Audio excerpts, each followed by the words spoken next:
All right, all right. Good evening, everybody. This is Dr. Holden with your daily dose of devotion. I'm coming late tonight, but I was really busy. But I could not let this month pass without talking about grief. Okay, when we think about mental health awareness, we cannot bypass grief. It doesn't come with a disorder just because somebody's grieving. Even if they are grieving for a lengthy amount of time, it doesn't mean that you have, crossed over to experiencing type of, mental illness or anything like that. But people can grieve for years, and grieving is a painful thing. And oftentimes, because we are saved, or we're trying to be saved, if that's a thing, that this should be a time limit because we should find our joy and our strength in the Lord. And while there's definitely joy in the strength of the Lord, there are just some experiences that we have in life that is a beast in of itself to deal with, and grief is one of them. Grief is just one of those things that you never know when it's going to hit. You never know um how it's going to hit or how it's going to affect you. I always share my story. I started grieving when I was 7 years old. That's when I experienced the loss of my grandmother. And to this day, it still is a painful experience. It's something that if I sit, I can cry about. But the thing about it, I'm thankful that I finally got into a place, and you're talking about it was 30 something years before I ever got the help that I needed. But I finally got to the place where I can deal with it. But when you think about going 30 something years just carrying just a painful experience and not knowing how to express it, not understanding what it is or how you're supposed to respond to it, or even what's the matter with you, that's a long time. And a lot of us deal with that. A lot of us deal with situations and we don't know how to process them. We don't know how to manage them. We might go to Christ because some people said that that's where you go or that's what you do. But if we can be honest with ourselves, it's just not enough to lift the pain all of the time. And so, I'm just here to just talk about it for a little while. I wish that I can give you some type of remedy that will take all the pain away, but I haven't figured it out, but I know what can ease the pain, and I can truly say that the peace of God will ease the pain.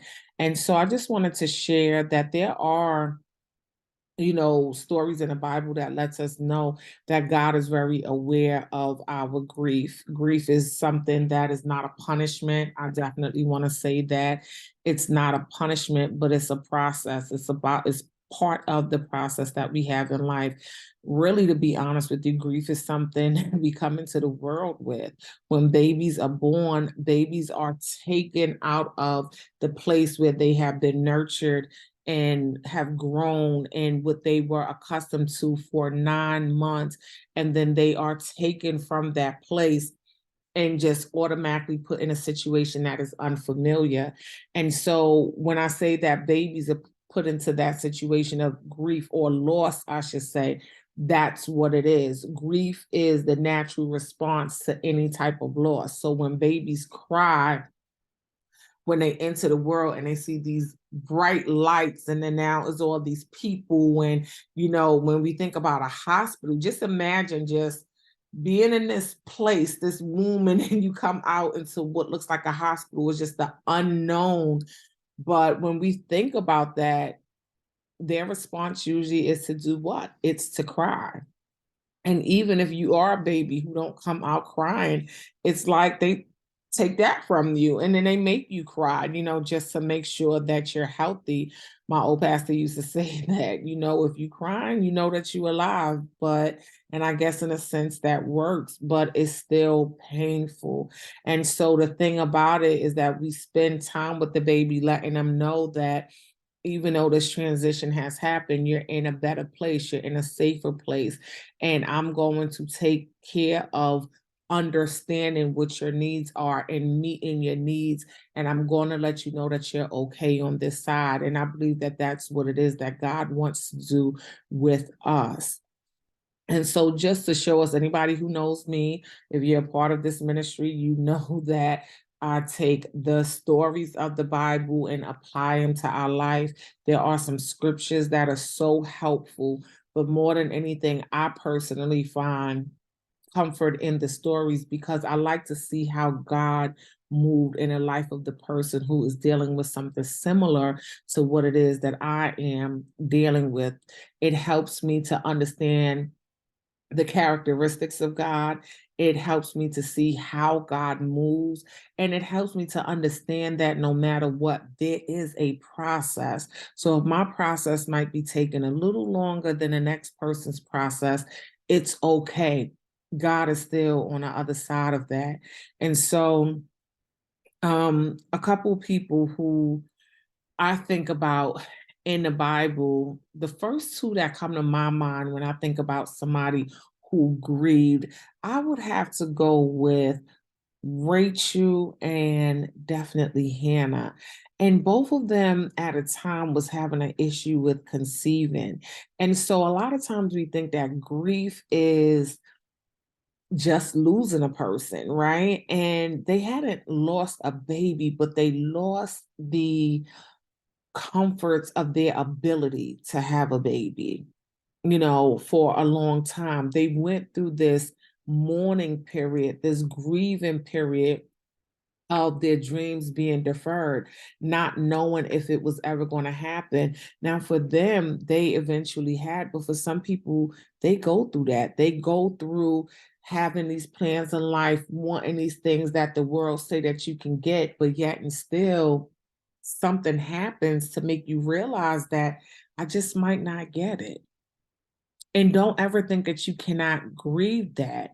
You do grieve that. It's the unmet expectations that you have for your life.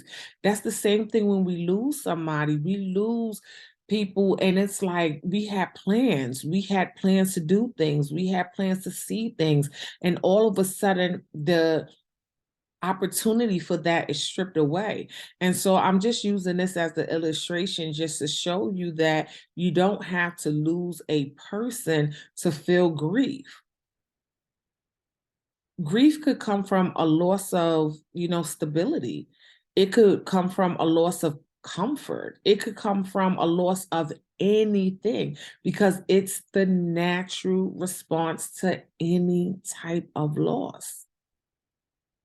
Any type of loss. And so for them during that period, they were grieving and they were missing, even if it's something that they didn't have, they were missing something because what they realized is that what they wanted for their lives wasn't looking like it was going to take place. And they turned, well, definitely in the case of Hannah, she turned to prayer. And God answered her prayer. But you have to see how painful her process was. It was not an easy process. But God heard her cries and he blessed her in the way that he saw fit to bless her. And so we thank God for that. The next person who grieved was Job. Job suffered. Job suffered. Job lost his children. He lost his wealth. He lost his livestock, his crops. He lost everything. Even the relationship with his wife and his friends had a challenge. He lost everything. But the one thing that he didn't do was he didn't curse God. He just praised him. It was all that he had. And one of the things that I love about Job is just that, we can feel like we lose everything, but there's just some things that the situation don't have to take.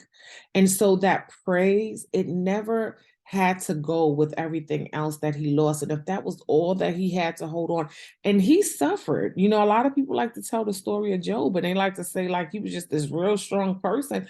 Job was suffering. He wanted to curse the very day that he was born. He was in pain. He just wouldn't curse God.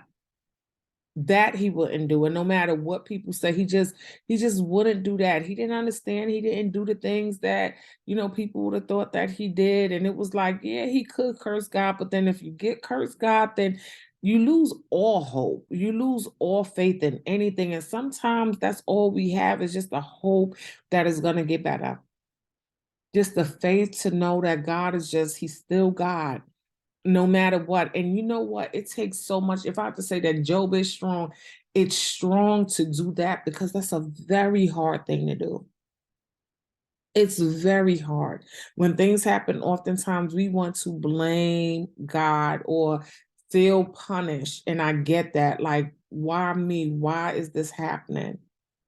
But that's the downside to it when we don't have the faith in God or the hope in God that I'm not being punished. I don't understand this. I'll probably never understand this, and I'll be honest about my pain. But realistically, God is still God, and I might not even like the things that God do all the time, but He's just still God, and that's what Job didn't lose. And that's one of the things that really, really sets him apart more than anything. And because he did that, he was able to just receive so much more, so much more. And it's not that what you receive after the loss is ever going to replace the loss. I don't think that is meant to. It's not meant to. A loss is a loss. And some losses we can recover from, and some losses we can't. But there's certain things that's just irreplaceable. And so I would never want to tell somebody that, oh, it's okay if you lost this, if you lost that baby, it's okay. You could have another one. That doesn't happen. When I lost my baby Genesis and I had my daughter Morgan, I love Morgan with everything inside of me, but I still feel the loss. I still wonder what would Genesis be like right now? What would she be doing? This would be her year. Yeah, I think this year or last year would have been her year of graduating high school. Just because Morgan is doing things doesn't mean that, it replaces, there's nothing that can replace that loss. They were two different babies. And so, I'll never replace that. But one thing I will say is I think about the gift that God gave me, and I'm thankful. I'm thankful for the gift that He gave me. And really it's not just Morgan. The gift that he gave me is peace. There was peace after that, not just peace, for myself, but being able to instill peace and just be the face of there being peace on the other side when you trust God. And so I can look back, that peace has changed my perspective for me to actually look back and see that in the midst of one of the worst experiences that I ever had in my life, that God was able to still give me something that I never thought that I would get again. And that's the goodness of God. That is the peace of God that surpasses all understanding. And so just going back to another person who grieved, when I think about David, oh my goodness, David and the first baby that him and Bathsheba lost, I love the part where he grieved not when the baby died, but David grieved before the baby passed. And one of the things that I loved is that, of the story, I should say, is that they talked about how the way he was just in mourning and the way he was so sad, it was just like when the baby actually did pass away, he was afraid to tell him. But yet and still, once the baby went, David just got himself together and he got up and he said, he actually grieved while there was a chance. He felt like there was some kind of a chance. It was more like he was begging and pleading. And that's the thing that we tend to do sometimes with grief, right? We beg, we plead, we ask why, and we're in this battle, but it's a losing battle. But one of the things is that when the baby was gone, David realized that I have to surrender to God's will because it's nothing that I could do about this. It was nothing that he could do. And if this be God's will, then it's God's will, not that it's not painful. but it's part of his process. And so David surrendered to that. And David had a peace. And it doesn't mean that he didn't know pain. It doesn't mean that he didn't think about it. I'm sure it was his baby, but there was just a difference. And I just love what is illustrated there. A lot of times, the most painful part is the not wanting to let go, not wanting to. And I'm not saying, oh, just let go and it's going to be better. I understand that it's a process, but it's the not wanting to let go. I remember when my pastor, we went from Sunday when I found out that his cancer had spread, and I was a wreck. Sunday night, Monday, Tuesday. I remember reaching out on Wednesday, and then Wednesday I got the phone call. And those couple of days, I mean, I cried so hard because I knew what we were preparing for, and I didn't want to, and I'm pleading with God, please save him, please do something, please, please, please. I think even the morning that he passed away, I sent the message, drink something, something natural, thinking that that's just gonna knock out and just heal him, but just anything so that we don't have to experience this loss. And then I remember on the Wednesday after he passed, I got the call, and I remember we turned around and we did Bible study because there was nothing else to plead with. I had to surrender to God's will. And so, it was just a difference. Not that it's not painful, not that I don't miss him, but I had to surrender to his will. And one of the things that I will say is that, and you guys have to understand that my pastor was more than my pastor. My pastor was my father. My pastor was my best friend, my teacher, my mentor, my brother in Christ. That was just just God's love on earth for me. And that's what he was. And I thank God for him. And I miss him dearly, But one of the things that I had to really think about was, what is it that I believe at that point? What do I believe about heaven? What do I believe about the Lord? And it really challenged me. It really, really challenged me. And I had to really think about it. I had to think about what he was going through. I had to think about the promises of God. I had to really think. And that thinking and surrendering to what I truly said I believe of the Lord, I had to trust them. And I did. And it brought about a peace.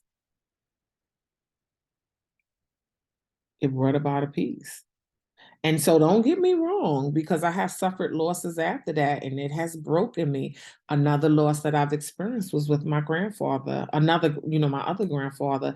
And with him, I cried. Oh my goodness. And my mother was very surprised at why I was crying the way that I cried. I mean, couldn't go to work in my bed crying. And I wasn't as close to him as my pastor or my other grandfather.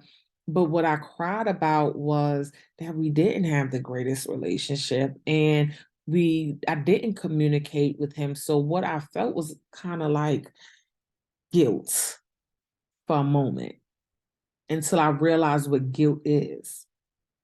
And guilt is a wasted emotion, because what happened wasn't intentional. But when it's intentional, then guilt is deserving of it. But what I also realize is that we don't just mourn for the people that we love and the people that we're close to, but we also mourn what will never be, what never was, and what will never be. And it's that thing. When somebody's alive, there's always that chance. When somebody's around, there's always that opportunity to do better. But once that person is gone, that opportunity goes away. And so that's another level of grief that we have to contend with. It's another level. And so the only thing that I could say to that is that if you have any relationships with people that need repairing, or people that you want to be closer to, or some things that you want to reach out to them. Don't have those regrets, because that type of grief is something. Is really something to battle with. And so while we have the opportunity, while people are alive, we might miss certain things. You might grieve relationships. You might have parents that you didn't get along with, children that you don't get along with, ex-spouses, ex-boyfriends, this person that might have hurt you, and you think, oh, I could live without them. You might, but they're still here, they're still walking. But if you've ever loved that person and you wasted time with that person, and you might say, well, I'm used to not talking to them. I could deal with that. Yeah, you might be able to deal with that, but you might not be able to deal with losing the opportunity to get it right with them. Losing the opportunity to get it right with them. And so I just want to encourage anybody who might be dealing with that to begin to reconcile. I believe that God is all about reconciliation, but to reconcile with them. All right. Another person is Moses. And the people of Israel. I probably want to go a little bit more with the people of Israel, because one thing about the people of Israel, when they were going through, their wilderness experience, I mean, they complained a lot. They did. They complained a lot. And one of the things that they really cried about, they got to a point where they're like, we were better back there. Even though they were in slavery, they were being worked really badly, and their situations were not desirable at all. We can really, really grieve a place that we left, because we have no idea of the place that God is trying to take us. We have no idea. So I'm starting to get a theme here, right? This surrendering thing, right? Because if we surrender to God's plan for our life a lot of times, and not just our plan and what we think is better, then we might be able to bypass some feelings. And I'm not saying that the process in itself is not going to be painful. It's absolutely going to be painful. But I'm just thinking for a moment. I could tell you, I've experienced loss of a job. That was painful. Painful. If I tell you how painful, you might look at me differently. But I grieved my employment for years, grieved it. And part of that grief, it wasn't the employment itself, and it wasn't the money itself, but it was the plans that I had for my life and having to surrender it. Fearful of where I was going, complaining about where I was, thinking that where I was brought from, where the Lord delivered me from, was actually better. But in all actuality, it wasn't. But what it was that I did not want to let go. I did not want to let go. And that's what it is. It's that not wanting to let go, not wanting to let go of people, not wanting to let go of things, not wanting to let go of our desires, not wanting to let go is the ultimate fuel for our grief. The ultimate fuel for our grief. And please, I can't stress enough that I don't underestimate pain. I don't underestimate pain. Genuinely, as I speak to you, I just think about what it's like. I have like post-traumatic stress when it comes to the pain that I felt and the fear of feeling it again. I have dealt with and lived with so much fear and anxiety because I don't want to feel the pain that I have felt before. And even in that, not wanting to feel that, then we begin to respond in certain ways, and that starts to affect our mental health. I'll be truthful, there was years that I would not get close to people because I feared losing them. I do a lot of grief work, and I work with a lot of people who have lost spouses, and they fear ever remarrying. Not because they were so in love or not in love enough with their spouses, not that. They are fearful of ever having to go through losing somebody else again. And I have gone through that. I have gone through not being that close to anybody because I don't want to lose again. It's very painful. And we don't want to experience that. We are so fearful of experiencing that. I think about Peter. I do. I think about Peter. When Jesus was telling him what he want to do, and Peter's like, like he's rebuking the Lord. Like, no, that's not gonna happen. That's not gonna happen because he was fearful of losing him, fearful of losing Jesus, fearful. He didn't want it to happen.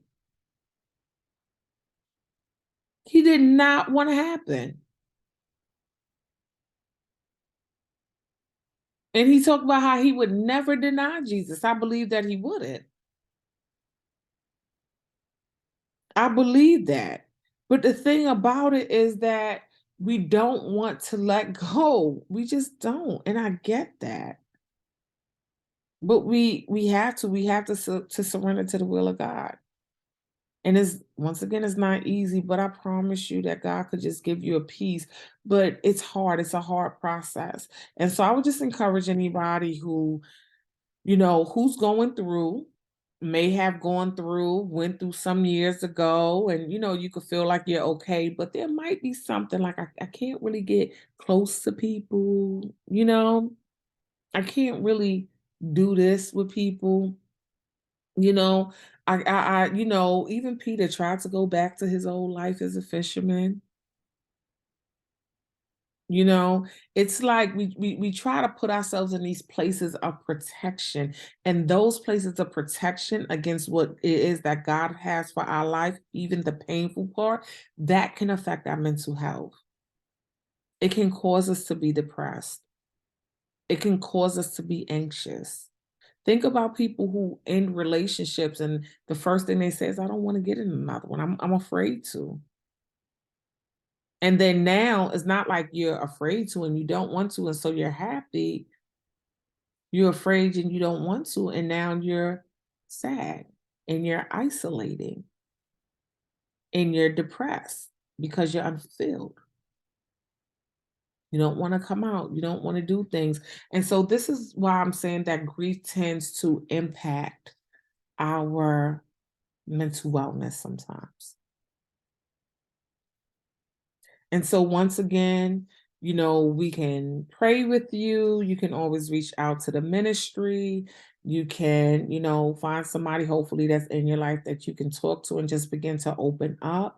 Have them pray with you, pray for you. If you are a person who are blessed by reading certain scriptures of encouragement, for encouragement, then I would definitely say that. But what I don't want you to do is just close yourself in and deal with this. So if anybody is interested in receiving any support for their grief, we do hold grief groups. And we are just a ministry of support. We promote mental wellness at Holden Grace. And so I would just encourage anybody that's out there that's going through just to reach out. You could leave your name, you could send us a message, you could do anything that you feel is necessary for you to get help, because I don't believe that God will want you to be alone and going through this. There is help and there is hand holding as you go through your process to get to the other side. And so I just pray for those who are brokenhearted tonight. I pray for anybody who has lost somebody, whether it be a long time ago or recent, or even for those who are in the process and knowing that, somebody in their life can transition at any moment. I sincerely pray for you. I pray for the individuals who may not have lost the person, but lost the thing. Somebody who has lost their sense of security, their sense of trust, you know, just the sense of themselves, just whatever it is that you might be going through tonight. But I do believe that there's hope, and I do believe that there's healing, and I do believe that you can come back and be on a path of mental wellness. And so that ends our messages for mental health. Awareness Month. Doesn't mean that we have to stop thinking about our mental wellness just because it is um, going to be the end of May. It's never too late. It's never too soon. It's never enough to really invest in your mental wellness. All right. So may the peace of God be with you in Jesus' name.